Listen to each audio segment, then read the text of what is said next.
I'm Evan Netch. I'm here at Kitty Hawk Kites Resort, and this is the 2020 Cabrinha Spade. Cabrinha's got an extensive surfboard line.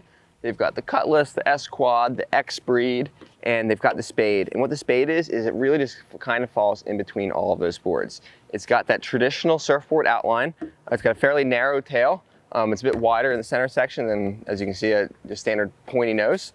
And what this board is going to be good for is just kind of the all-around surfboard. If you like that traditional surfboard feel, maybe even you're a bit of a back-footed surfer and you really like to just blow the tail out and just rip some turns, this board is really good.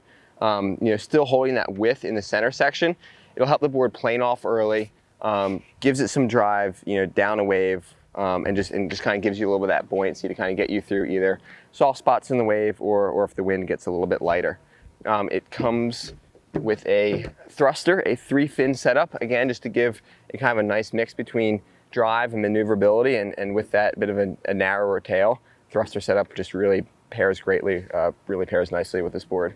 So it's available in 2 sizes. This is the 5.6. It's also available in a 5.3. So for more information on this board and the rest of the Cabrinha line, check out kittyhawkkiteboarding.com or give a call in to the store.